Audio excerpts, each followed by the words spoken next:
नमस्कार दोस्तों, मैं हूं अमरजीत और आप सभी को नॉलेज ई24 में स्वागत है। तो देखिए, ये वीडियो बेसिकली जो भी एनआईएस डीएलएड के कैंडिडेट्स हैं उनके लिए बहुत ही इंपॉर्टेंट होने वाला है।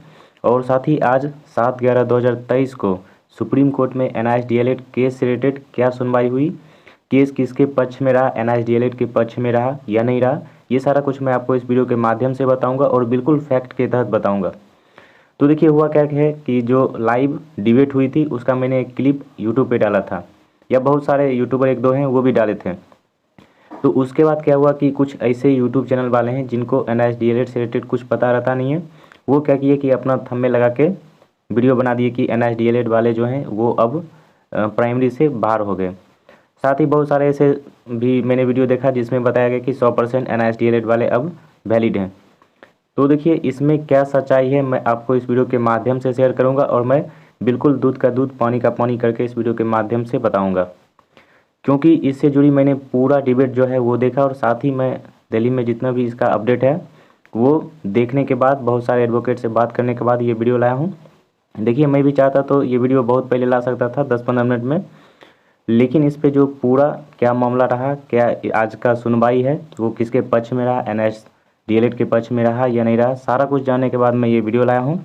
और मैं उम्मीद करूँगा कि इस वीडियो के माध्यम से जो मैं आपके बीच इन्फॉर्मेशन शेयर करूँगा तो वो आप लोग भी बिल्कुल आसानी से समझ जाएंगे, और जितने आपके अंदर जो परेशानी अभी बन रही है, बहुत सारे क्वेश्चन बन रहे होंगे, वो इस वीडियो के बाद आपके डाउट क्लियर हो जाएंगे। साथ ही आप सभी से एक रिक्वेस्ट भी रहेगी कि वीडियो को अंत तक जरूर देखिएगा, तो ही आप लोग बिल्कुल पॉइंट टू पॉइंट समझ पाएंगे। तो देखिए, यूट्यूब पे बहुत सारे जो ऐसे वीडियो मिल रहे हैं कि एनआईएस डीएलएड वाले अब प्राइमरी से हो गए बाहर। तो मैं आपको बस एक ही चीज़ पहले बताना चाहूँगा कि आप लोग वो सारे जितने भी चैनल वाले हैं उसका नाम लिस्ट में लिख के आप रख लीजिए। जैसे ही इसका जो लास्ट जजमेंट आएगा उसके बाद आप लोग वो सारे चैनल को ब्लॉक कर दीजिएगा। तो देखिए, फैसला किसके पक्ष में रहा है ये बताने से पहले बस मैं आपका 1 मिनट लेना चाहूँगा। देखिए, बहुत सारे जो थंबनेल पे लगाए थे एनआईएस वाले बाहर हैं, इसके पीछे रीज़न क्या है मैं आपको बता देता हूँ। हुआ क्या है कि जो बिहार बीपीएससी का जो टीचर वैकेंसी आया था उसमें बहुत सारे एनआईएस डीएलएड के ही कैंडिडेट्स हैं जो सेलेक्ट हुए हैं, और उसमें जो बीएड वाले बहुत सारे या डीएलएड वाले बहुत सारे ऐसे कैंडिडेट्स हैं जो क्या हुए इसमें सेलेक्ट नहीं हो पाए। तो उनका ये मानना है कि अगर ये बाहर हो जाती है तो हम लोग अंदर चले जाएंगे। तो इस बेसिस पे वो क्या करें कि गलत गलत थंबनेल लगा के आप सभी के बीच वीडियो बना रहे हैं और आप सभी को गुमराह कर रहे हैं। तो आप लोगों को इसमें नहीं पढ़ना है, और क्या फैक्ट है, आज क्या सुनवाई किसके पक्ष में हुई, मैं आइए आपको शुरू से समझाता हूँ। उम्मीद करते हैं कि आप लोग भी क्लिप देखे होंगे और आप लोग भी कुछ ना कुछ पॉइंट समझे ही होंगे। तो जैसा कि देखिए, लंच से पहले आप सभी को पता है कि जो जस्टिस साहब थे वो बिल्कुल क्रॉस क्वेश्चन लगातार पूछते ही गए। यहाँ तक तो आप लोग सुन ही चुके होंगे।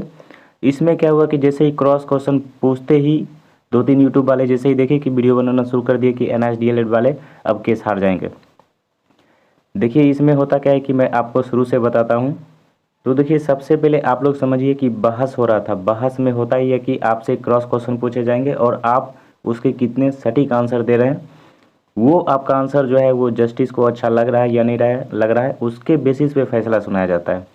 तो आज हुआ क्या कि जो आपके लंच हुए उससे पहले जो बहुत सारे क्रॉस क्वेश्चन पूछे गए थे, चलिए यहाँ तक हम लोग मान लेते हैं कि एनआईएस डीएलएड का क्या हुआ कि जो लंच के बाद जो भी क्रॉस क्वेश्चन पूछे गए थे जस्टिस के द्वारा उनका बिल्कुल वेरीफाइड आंसर दिया गया। और उसके बाद आप लोग भी देखे होंगे कि जस्टिस साहब के द्वारा उस पूरे आंसर को बिल्कुल बारीकी से सुनते हुए देखे होंगे, और साथ ही उसके बाद क्रॉस क्वेश्चन जो है वो उनका पूछना धीरे धीरे कम हो गया। इससे देखिए साफ ये जाहिर होता है कि कहीं ना कहीं जो उनका है वो भी डीएलएड पढ़ते वो पक्ष में धीरे धीरे आने लगे थे। अब देखिए, हुआ क्या है, इसमें मेनली उनका दो जो क्वेश्चन है वो बार बार उस पर बैठे हुए थे, वो जिद बने हुए थे। एक तो 18 मंथ का, तो देखिए 18 मंथ का बहुत ही अच्छे से बारीकी से उनको एक्सप्लेनेशन मिल गया है। मीनाक्षी अरोड़ा जी का बहुत ही शानदार जवाब रहा, और वो इस जवाब के साथ ही वो ये भी दिखाए कि एनआईएस डीएलएड की डिग्री पे कहाँ 18 मंथ का लिखा गया है। और साथ ही नंदन बोहरा जी का जो सर्टिफिकेट था वो उनके आगे में पेश किया गया, और उस पर साफ साफ देखिए 2 साल लिखा हुआ है। तो 18 मंथ का तो मामला देखिए यहाँ से ख़त्म हो गया। अब जो सेकेंड सबसे जो इम्पोर्टेंट है वो बच गया कि जब ये सरकारी रिक्रूटमेंट के लिए थी तो न्यू जो फ्रेशर्स हैं वो इसमें क्यों घुस रहे हैं, ये उनका बार बार क्रॉस क्वेश्चन था। तो इन पे भी देखिए बहुत ही बारीकी से इसमें आंसर दिया गया और जवाब दिया गया। इसमें बताया गया कि बहुत सारे ऐसे कैंडिडेट्स हैं, ऐसे टीचर्स हैं जो क्या हैं कि पहले जॉब कर रहे थे प्राइवेट सेक्टर में, बट अब उनका जॉब छूट चुका है, इसलिए वो क्या कर रहे हैं कि अब सरकारी में आना चाह रहे हैं, और कहीं ना कहीं उनके पास ये दायित्व है कि वो आ सकते हैं, तो इसलिए वो आना चाह रहे हैं। और ये बिल्कुल वैलिड है, 100% वैलिड है कि वो बिल्कुल जॉब छोड़ के कहीं दूसरे जॉब की तलाश कर सकते हैं, क्योंकि उनके पास ये डिग्री मान्य है। और ये डिग्री ऐसे ही मान्य नहीं है, ये MHRD के द्वारा भी मान्य है, और साथ ही केंद्र सरकार का भी इस पर सहमत है, क्योंकि ये IIT के प्रोफेसर के द्वारा ये कोर्स डिजाइन किया गया था। और बार बार जो 18 मंथ का क्रॉस क्वेश्चन था उस पर देखिए, ये भी आपको एक फैक्ट है जो कि समझाया भी बहुत बारीकी से, कि वो पहले से ही जॉब कर रहे थे, और जॉब करते करते ही 18 मंथ में ये कोर्स किया, और 6 मंथ का जो उनका था वो इंटर्नशिप था। जैसा कि आप लोग अभी देखे होंगे कि जो BPSC से सेलेक्ट हुए हैं उनको 15 दिन ट्रेनिंग पे भेज दिया गया, लेकिन पहले वाले जो टीचर थे उनको क्या किया गया कि ट्रेनिंग नहीं करवाया गया, जिस कारण से उनको प्रॉब्लम क्रिएट हुई थी। उसी पे NIS का जो कोर्स है डिजाइन किया गया था उस टाइम। तो देखिए ये फैक्ट था, और ये बिल्कुल कहीं ना कहीं सही है। अब देखिए डायरेक्ट टू द पॉइंट मैं आपसे बात करूंगा कि आज का जो सुनवाई था वो NIS DLED के पक्ष में था या नहीं, क्या 100% इसके पक्ष में था या नहीं। तो देखिए मैं आपको बिल्कुल क्लियरिफाई करना चाहूँगा कि देखिए आज का जो सुनवाई हुआ, बिल्कुल लंच से पहले जो था वो बिल्कुल क्रॉस क्वेश्चन बार बार पूछे जा रहे थे, और उसके बाद जो है जिस तरह बारीकी से समझाया गया, कहीं ना कहीं देखिए अब जो मैच है आपके 60-40 का है। तो देखिए 60% जो वेरीफाइड आंसर है वो NIS DLED की तरफ से मिले, और 40% जो है वो BED की तरफ से। अब अगर बात करें सरकार की, तो सरकार भी कहीं ना कहीं NIS DLED को ही सपोर्ट कर रही थी। और बात रहा NCTC का, तो उसमें देखिए वो इस पर हस्तक्षेप कुछ भी नहीं कर पाया, क्योंकि उसमें साफ साफ वो बताया गया कि सुप्रीम कोर्ट का जो फैसला आएगा वही मेरे लिए सर्वोपरि रहेगा। तो देखिए एक माननीय जस्टिस के द्वारा एक और क्वेश्चन पूछा गया कि जब ये 18 मंथ का कोर्स नहीं था, डिजाइन नहीं था, तो फिर मेरे पास क्यों लाया गया? जब ये 2 साल का ही कोर्स था फिर मेरे पास क्यों लाया गया? तो इस पे देखिए उनके द्वारा बताया गया कि ये लास्ट जो स्टेज है वो आपसे यहाँ पे जब वेरीफाइड हो जाएगा ये कोर्स, तो पूरे देश में मन हो जाएगा, उसके बाद इस पे रोक की कहीं से बात ही नहीं है। तो देखिए ये सभी बहस रहा, और मैं finally direct to the point बात करूँगा, क्योंकि मैंने वहाँ पे बहुत बारीकी से समझा और बहुत सारे एडवोकेट से बात भी किया। उसके बाद मैं थोड़ा लेट से ही सही, बट वीडियो बिल्कुल एक्यूरेट ला रहा हूँ। देखिए कोई अगर 100% बोल रहा है कि NIS DLED वाले जीत गए या हार गए, तो ये बिल्कुल गलत होगा कहना, क्योंकि देखिए यहाँ पे जस्टिस का कब दिमाग फिर गया, कुछ भी फैसला सुना सकते हैं, क्योंकि उनके पास पावर है।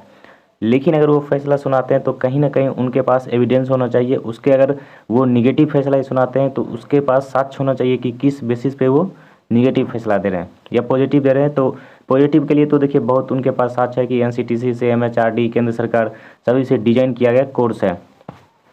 तो इस बेसिस पे अगर जहाँ तक मैंने इस पे ऑब्जर्व किया और बहुत सारे एडवोकेट से बात किया, तो वो उनके द्वारा बताया गया कि अभी जो फैसला है वो ज़्यादातर NIS DLED के पक्ष में ही है। उसके बाद अगर जो सुनवाई है वो तो अब भगवान भरोसे ही है। तो इसलिए मैं बस आपसे एक ही रिक्वेस्ट करूँगा कि अब आप लोग सिर्फ और सिर्फ ऊपर वाले पे भरोसा करिए, जितने भी NIS DLED वाले कैंडिडेट्स हैं।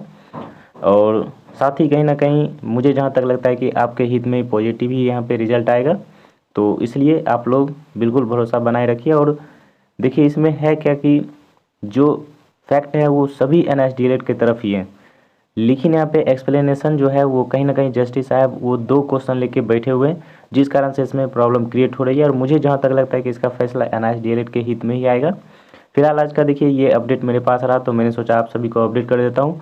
और साथ ही लास्ट में बात करूँ तो यहाँ पे सुप्रीम कोर्ट का जजमेंट, जी हाँ दोस्तों, देखिए फाइनली यहाँ पे इनके ऑफिशियल वेबसाइट पे भी दे रखा है। और केस नंबर देखिए यहाँ पे, डायरी नंबर, सारा कुछ यहाँ पे आपके दिए गए हैं। फिर इसके साथ अगर मैं बात करूं तो देखिए यहाँ पे हियरिंग का जो काम है वो हो चुका है, और इसे अब जो है वो रिजर्व में रखा गया सुनवाई के लिए। अब देखिए इसका सुनवाई कभी भी हो सकता है, क्योंकि BED में अगर देखेंगे तो करीबन 7 महीना या 9 महीना के बीच यहाँ पे टाइम लगा था। तो देखिए ये डिपेंड करता है यहाँ पे कोर्ट पे। हो सकता है उनका मन हो तो 2 दिन में भी सुना सकते हैं, उनका मन हो तो 1 महीना, 2 महीना, 3 महीना, मैक्सिमम 3 महीना तक लेके जा सकते हैं। तो इस पे होता क्या है कि सुनवाई देने से पहले बहुत बड़ा जो करीबन 30-40 पन्ना का उनको डिजाइन करना पड़ता है कि किस बेसिस पे ये वैलिड नहीं है, वो उनको यहाँ पे प्रमाणित करना पड़ता है। उसके बेसिस पे ये आगे अपना सुनवाई देते हैं। तो इसलिए कहीं ना कहीं इस पे बहस होगा, और टाइम मुझे जहाँ तक लगता है कि 1 महीना 1.5 महीना भी टाइम लगेंगे। तो ये आज का देखिए रहा। और जजमेंट की बात करें तो वो तो देखिए 100% कोई भी चैनल वाले होंगे आपको नहीं बता पाएंगे कि 100% NISDLED वाले ही जीतेंगे या नहीं जीतेंगे।